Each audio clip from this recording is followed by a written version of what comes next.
नमस्ते दोस्तों, आज हम आपको बताएंगे प्लम्बर के सारी चीज़ें टूल्स किस तरीके से यूज़ करे जाते हैं, क्या क्या काम करना होता है, ये सब आपको बताने जा रहे हैं। अगर वीडियो अच्छी लगे तो लाइक और नए हो तो मेरे चैनल में सब्सक्राइब कर देना। चलिए अब शुरू करते हैं। तो बेसिकली हमारा प्लम्बर के काम में ये चीज़ होती है कि सबसे पहले हमने ओनर के साथ तय करना होता है कि कौन से बाथरूम है, क्या क्या किचन है, क्या क्या फैसिलिटी चाहिए। उस हिसाब से हम अपना सेटलमेंट करने के बाद में फिर हमारा प्लम्बर काम का शुरू हो जाता है। तो देखिए, प्लम्बर काम में कई तरीके की चीज़ होती है। सबसे पहले बेसिक में हमें जीरी काटनी होती है। जो हम दीवारों में पॉइंट बनाएंगे, अपने जो सेटलमेंट होया उस हिसाब से 2 पानी 3 पानी कितने पानी का है उसमें जीरी काटनी होती है। इस टाइप के दीवार होते हैं, जैसे मेरे ठीक पीछे दिख रहे हैं, इनमें हमने निशान लगा के जीरी काटनी होती है। अगर वो वीडियो नहीं दिखी तो मैं आई बटन में दे दूँगा, आप जाके देख लेना। इस तरीके से जीरी काटनी होती है। जीरी काटने के बाद में हमें क्या करना होता है, उसे झड़ा के उनमें पाइप फिटिंग करनी होती है। पाइपों में CPVC भी होती है, UPVC भी होती है, GI की भी फिटिंग होती है, PPR भी होती है। अपने अपने जगह के हिसाब से जो रिक्वायरमेंट है, जो सेटलमेंट है, उस हिसाब से हम कर लेते हैं।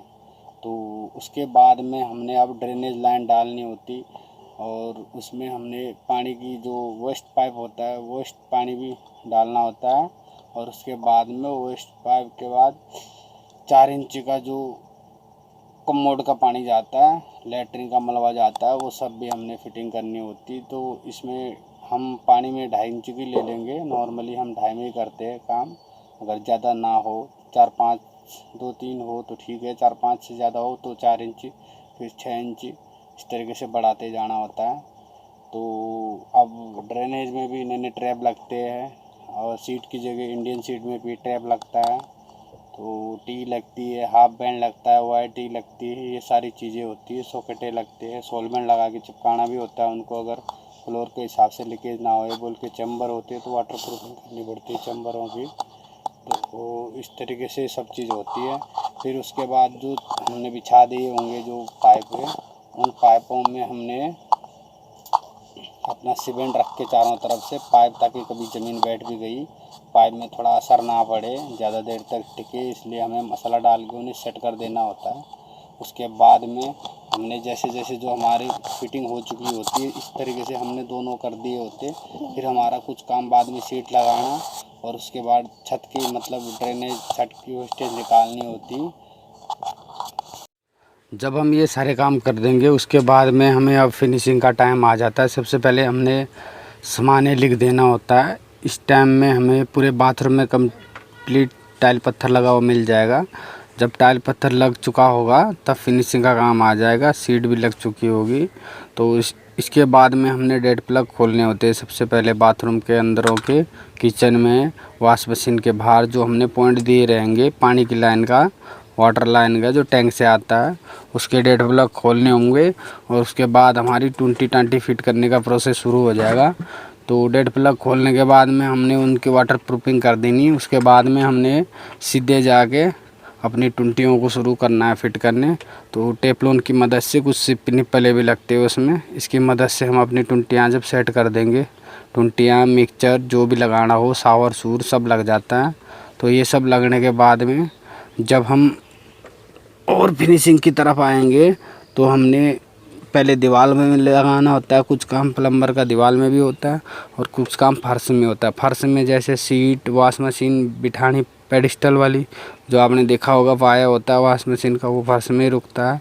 तो इनको करके हमने दीवारों में वॉश मशीन वगैरह शीशे साशे सब लगाने होते हैं। वैसे कई लोग लगाते हैं, स्पेशल बन के आया तो अलग भी स्पेशल भी बंदे आते हैं। और नॉर्मली जो छोटे प्लाटों के घर हो, 2-3 कमरे का घर हो, 100 गज 200 गज के प्लाट में बना हुआ हो, 1000-2000 स्क्वायर फुट का हो, इतनी कम से कम जगह में अगर घर होगा तो उसमें नॉर्मली फिटिंग होती। और इस हिसाब से जो भी होंगे, डायवर्टर लगाए हो तो प्लेट प्लेट लगानी, उसकी स्पाउट वगैरह लगाने। फिर हमने फर्श में जालियाँ बैठानी होती है कोनों में और सीट बैठा देना होता है। ये सब चीज़ प्रोसेस होने के बाद में फिर हम पानी चेक करते हैं। अब उसमें क्या करेंगे हम, बेसिकली जब छत में देखेंगे, हम जाएंगे टंकी देखेंगे, लगी होगी तो ठीक है, नहीं तो टंकी भी हमने नहीं लगा देनी है, वो पहले लगानी चाहिए ताकि लाइनों में पानी छूटा रहे और चेक रहे लाइन, कहीं लीकेज ना रहे। जब लाइन सब कुछ हो जाएगा उसके बाद में हमने टंकी से जब पानी छोड़ना है, फिर उसके बाद में जो टुंटियाँ होती हैं उनकी जो जालियाँ होती है, या तो हमने किसी एक जगह से उसे फ्लो कर देना है, और नहीं तो जो जालियाँ होती है उनको खोल के पहले पानी गिरवा देना है, ताकि जो लाइन के बीच में कोई कचरा होगा फंसा हुआ बीच का तो वो निकल जाए, ताकि टुंटी में प्रेशर कम ना होए। उसके बाद में हमने पानी चेक करने के बाद फिर हमारी सीट वगैरह, वॉश मशीन सब जगह चेक करना है, कहीं लीकेज तो नहीं। जब ये सब कुछ ओके हो जाएगा तो हम उसके बाद एसेसरीज भी लगा सकते हैं, जैसे टावल रॉड, टावल रिंग, शीशा हो गया, कैबिनेट हो गया।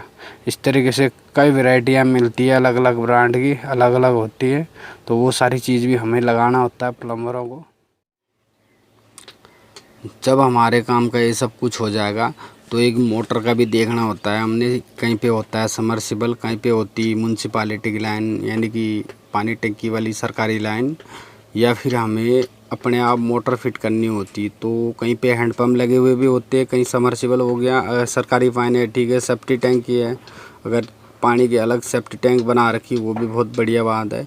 तो वहाँ से हमें एक पॉइंट निकाल के जो टंकी के साथ पहले हमने दे दिया होता है कहीं पे या कहीं पे देना होता है, तो ये अगर आप एकदम से बाद में आए, कुछ नहीं करा है आपने, खाली सिर्फ टंकी दे के टुंटियाँ बढ़ानी, तो तब भी हमने वहाँ से एक पॉइंट मोटर से कनेक्ट करके सीधा टंकी में, इनलेट टंकी के अंदर पानी आने के लिए एक पाइप जोड़ना होता है। मोटर भी फिट करनी होती है नलके में, वो हैंडपम्प के साथ हम लगाते हैं कई जगह।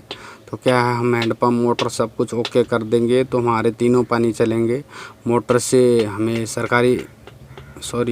लाइन का होगा तो सरकारी पानी आएगा, नहीं अगर अपने हैंडपम्प का होगा तो ज़मीन से आने वाला स्रोत मिलेगा, समरसिबल का होगा वो भी ज़मीन से मिलेगा।